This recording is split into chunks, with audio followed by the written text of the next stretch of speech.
მაშინ წაიყვანა პილატემ იესო და გააშოლტვინა.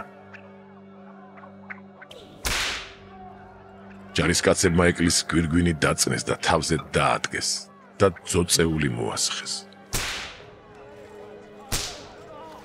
მიდიოდნენ მასთან და ეუბნებოდნენ. გიხაროდეს იუდეველთა მეფე და სახეში სცემდნენ.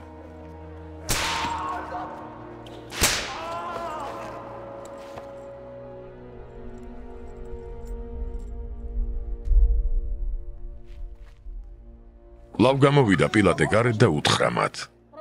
აჰა მე გამომყავს იგი თქვენთან რათა იცოდეთ რომ ვერავითარ დანაშაულს ვერ პოულობ მასში.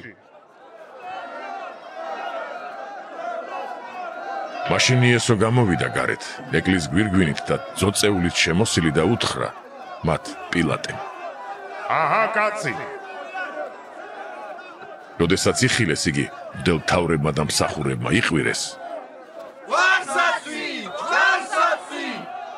უთხრა მათ პილატემ. თავად წაიყვანე და ჯვარს ასვით, ვინაიდან მე ვერ პოულობ მასში დანაშაულს. მიუგეს იუდეველებმა.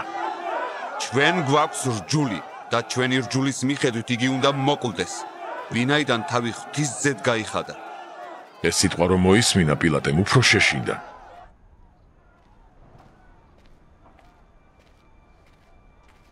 ლავ შევიდა პრეტორიაში და უთხრა იესოს. საიდან ხარ? მაგრამ იესომ პასუხი არ გასცა. უთხრა მას პილატემ. მე არ მცემ ხმას. განა არის რომ ხელმწიფება მაქვს შენ ჯვარცმაზე. მიუგო იესომ. არავითარი ხელმწიფება არ გექნებოდა ჩემზე, მაღლიდან რომ არ მოგცემოდ. ამიტომ მას, ვინც ჩემი თავი გადმოგცა შენ, უფრო დიდი ცოდვა აქვს.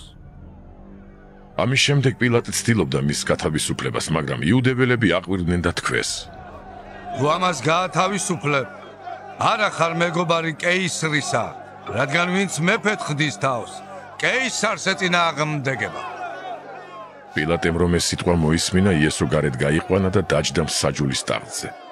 ადგილზე, რომელსაც ქვაფენილი ეწოდებოდა, ებრაულად კი გაბეთა. პასექის პარასკევი იყო, იქნებოდა მე-6 საათი და უთხრა იუდეველებს. აჰა თქვენი მეფე. მათ კი იყვირეს.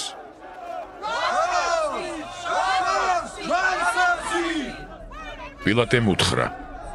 თქვენი მეფე ვასვაჯვარს. მდელმთავრებმა უპასუხეს. ჩვენ არ გვყავს მეფე კეისრის გარდა.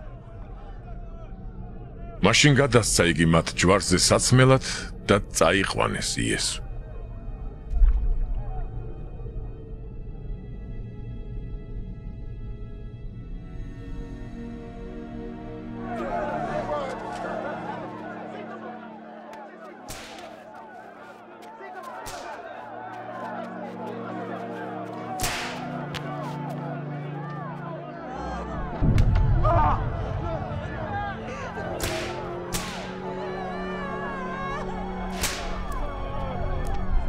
წაიღო თავისი ჯვარი და გავიდა ადგილზე, რომელსაც ეწოდებოდა თხემი, ებრაულად კი გოლგოთა.